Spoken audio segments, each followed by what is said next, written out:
YouTube channel. Thanks for tuning in. If you're new here, my name is Wada Elizabeth and it's a talk with Liz. You will not want to miss any part of today's talk because today we are going to be understanding how to manage differences in marriage. If you can watch very closely, I have with me here this remarkable couple and they are going to introduce themselves to us and also how they met, how they eventually got married before we dive into today's food. Alright, welcome to the channel, welcome to the channel, sir. Okay. My name is Mrs. Anaele. My name is Mr. Wada Anaele. How did you eventually meet? How did you get married? See, eventually. We met, I don't know if it's eventually. So, well, we met in Kaduna State. Alright. It was more like a hospital environment. Some of our relatives, I think one of his relatives wasn't feeling well, and for some reason or the other, I think his family kind of knows my family. Okay. Way back, and one thing led to another, and here we are. Yes, we're just very mutual.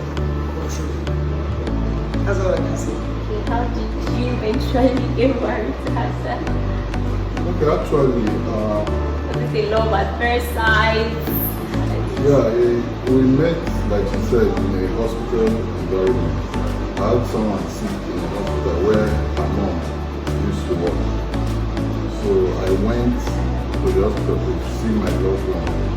So somewhere along the line, I saw her, and I would say I was captivated by her beauty.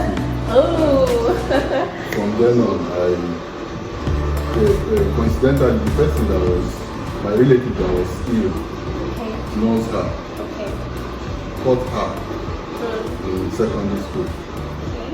So she gave me her contact. So I started communicating with her. Then from there, I would say the rest is history. Alright, that's so lovely. Okay, we're going to go straight to today's food and we are going to come to some understanding. Please go grab your jotters and pen and pay apt attention because you're going to be understanding some serious things about marriage today. Okay? There are a lot of differences in marriage. The husband will come in with his own kind of personality, the wife will come in with her own kind of personality. Now we want to understand how are we supposed to manage differences in marriage? Yeah. Okay, I'll first of all start this way. You know, we all come from different backgrounds. Yes, sir. We are raised in different families. Yes, sir. So the way she was raised in her family is quite different from the way I was raised.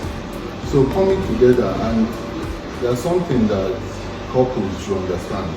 You cannot expect to get a perfect wife or a perfect husband, as the case may be. Marriage is not a union of a perfect. You don't go into marriage expecting to get a perfect husband, a perfect wife.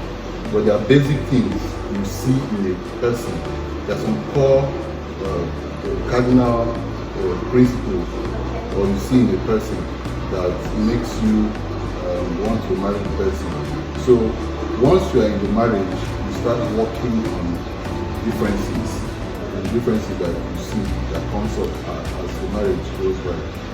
So, but a lot of people are always looking for the perfect couple or the perfect partner, and there's no such thing as a perfect person. You get to work on the relationship as the relationship grows, as the relationship unfolds.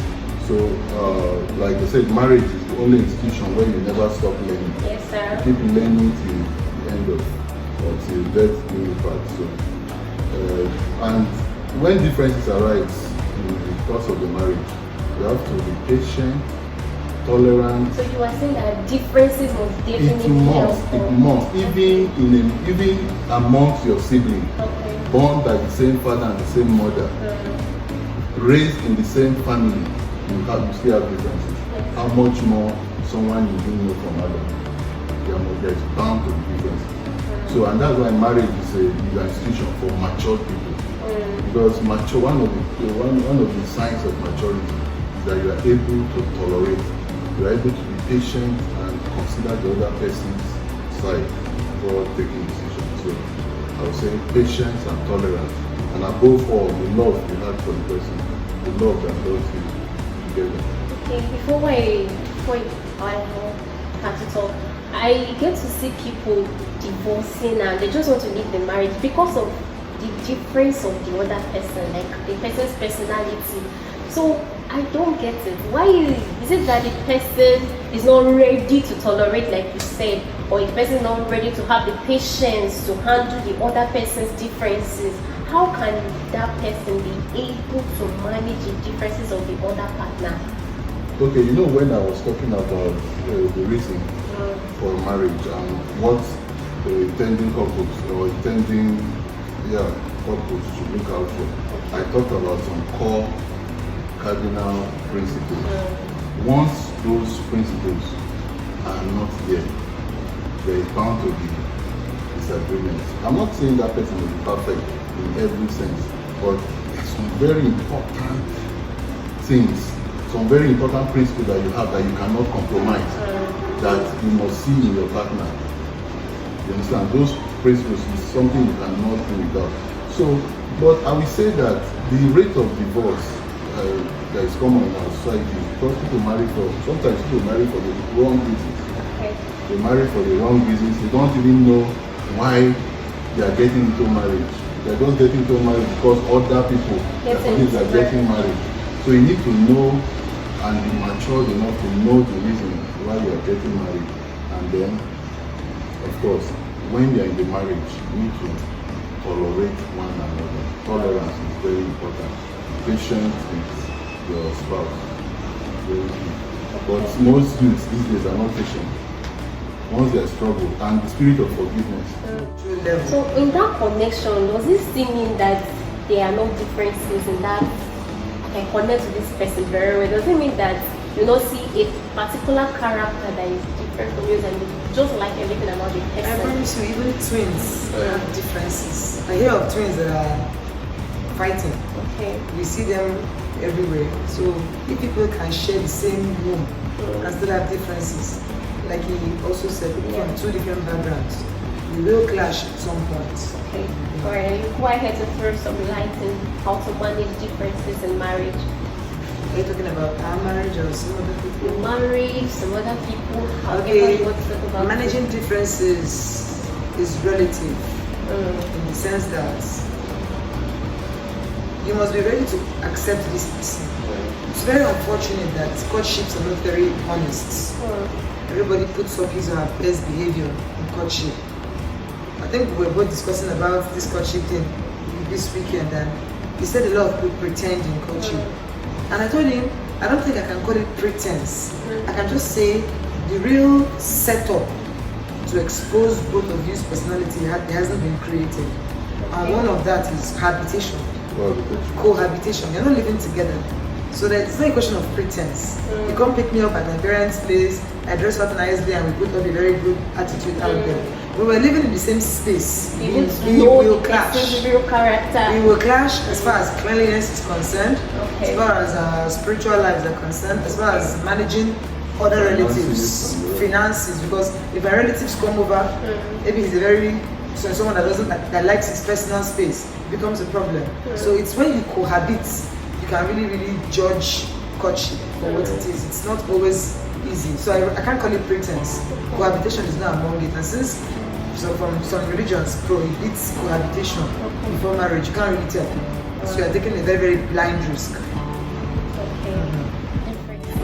Okay, what will you advise to people that are already married and they are already seeing the differences of their they're already seeing the character of their other spouse or their other partner, but they don't know how to handle, they don't know what to do. You say they should keep on being patient all the days of their life till death do them apart. What should they do to handle such a difference? So the question is relative. Do you know why? Okay. If your partner is different from you and it's not going to cause you pain, it's different from your partner being different from What you. is causing pain? That's the factor. Both of us are two different people. In the beginning, I was thinking we were the same. I think that was even what really attracted me to him. I thought I'd met my kind of person. But over time, I found out that There is a difference, so and the earlier I accept this difference, then I can be happy. Because by the time you find out that this person is not like you, it can be a shock. So when it gets unhealthy is when that difference is affecting you negatively, or there's some kind of pain. So answering your question, when that difference causes pain, now I must understand what you mean by pain. Is it causing you physical or emotional hurt? Emotional hurt. I'll now still borrow his word when he said patience and tolerance. The words patience and tolerance have a very big factor backing both of them, and it's time. You must allow that factor called time enter. If you are going to be very, like today now, it's evening, very soon to become morning. Between now and morning, so much hurt can happen, but it depends on how we manage that time. So you have to manage it using that patience and tolerance. The factor there is time, and time can drag. When it's dragging, it can be dragging with pain, and it can be dragging with pleasure. So maturity will come in. You just have to apply patience and tolerance, and it has time as its backing. I don't know if I've answered. Yeah, you have. Oh, you said something about marrying your kind of person. Will you advise somebody to marry their own kind of person, the same kind of personality? You are not going to leave your second, like you're living with yourself fully. Okay, for me, I can say when I was getting married, I was somewhat naive. Okay. Not naive in the sense of stupid, but I just wanted my own kind of person. Maybe it wasn't the best decision to make then, but I just thought if I had somebody that was like me, we would cruise the journey better. But like you said, maturity, over time, I realized that that's not the case. Because if I have somebody that is like me, I now realize that I'm going to have problems. For someone like me, I don't know how to handle money properly. He handles money better. So maybe if I'd met my kind of person, would have had financial problems already. So maturity makes you realize that you need a different kind of person, so that the relationship can be cohesive. Okay, I want to just chip in concerning what you comment you did. I want to say that a lot of people or couples, especially the women, go into marriage with some kind of fantasy. They think it's all rosy, it's all maybe fairy tale, that kind of fairy tale marriage, or that kind of fairy tale environment that they watch in the movie, like Titanic and Red. But the reality of life is that it doesn't happen that way in most cases. So expectations need to be moderated. If you go into marriage with a very, very high expectation, you may be disappointed at the end of the day. So from the onset, people need to be taught that they need to moderate the expectation. They shouldn't be expecting an angel. They shouldn't be expecting 100%. Nobody is perfect. Nobody is perfect, only God. So you must consider that human factor in everybody. Then when you talk about characters that develop or you notice in your spouse in the course of the marriage, how to deal with that? I think first thing is to talk to your partner about it. Okay. Talk to your partner about it and tell your partner how it offends you, how it's not too palatable for you. Then you must be patient. You give that person time to change. Don't try to force the person to change, because some of these characters are characters that are built over time, maybe from childhood, and you don't expect that person to change overnight. Okay. Yes, because it's already an adult, and those are the things that forms him. Alright, if I can buttress what he said, he's somebody that's very big on communication. He just doesn't like the fact that you didn't say what was on your mind. And for us, it seems easy, but it's not easy. Because if I want to tell you my mind, it can come out as very hard. So I don't like this thing you did. But this other person feels he's doing the right thing. It's coming to me as an offense, but for you, it's coming to you as you. Please, this is who I am, leave me the way I am. But the way you are is offending the other person. That's a very, very big problem. So it's at that point that every couple deals with, when you come to that line, when you come to that junction, every couple has to deal with it personally. They can't give you any There's no hard and fast. There's no hard and fast rule on how to deal with that line. Issues in marriage, as it comes, to deal with it based on maturity. Okay. and wisdom.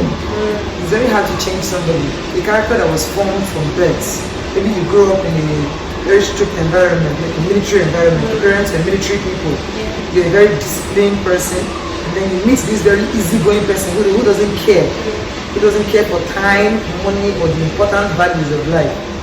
The person thinks she's some carefree person, and you come with your discipline. It's not very easy to manage. So it's at that junction, individual couples have to deal with that problem by themselves. Okay, we're already coming to an end. What is your general advice to people out there, to couples out there that are seriously finding or seriously dealing with issues in their marriage, dealing with the other person's personality, and they don't know what to do about it?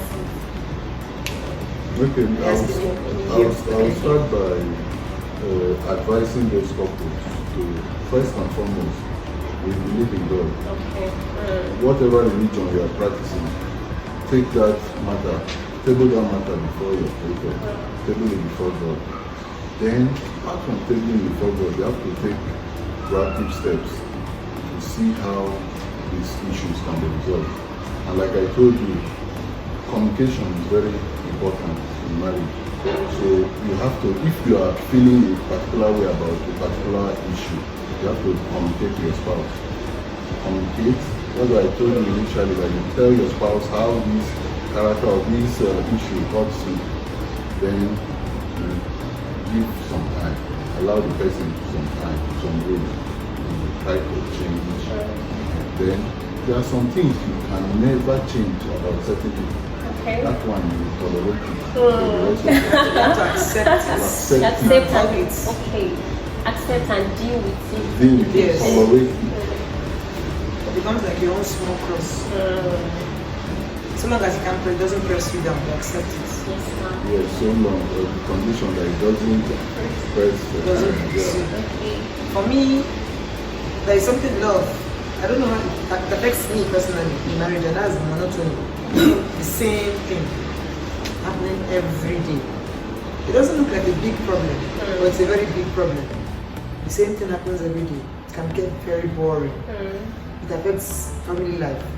So, like he said, taking proactive steps. You may just decide that some things must change. Okay. A time can come in a person's life, male or female, that all of these differences, I don't think I care anymore. I just want this marriage to work. It can be a firm decision. Just decide and face it head on. It's not like it's very, very difficult to come to that junction. But you tell yourself, differences or not, this person is not my twin. It's not my blood brother. I just have to accept what I have and take the best out of it. So you have to deal with that monotony every day. You can just tell the person, this year I've changed. I think I'm going to take time more seriously. When you're announcing your own New Year resolution, they are marketing, expecting him to look for his own. Exactly. So he too can pick one. And that year you have a new thing to deal with each other. It's both of your decision. You must decide it has to work. Okay, thank you very much for staying to the end of today's talk. See, just like the both of them had said, everybody is not perfect. It was stated and he stated it clearly, we are not perfect. So the moment you say I do on the altar, you are saying I do to the other person's personality and to the other person's character. So you should be either ready to go on your knees to pray against the other person's character that is giving you emotional breakdown, physical breakdown and the rest, or you should be ready to deal with you. Alright. If you're not subscribed to this channel, please click on the red button, like and share this video.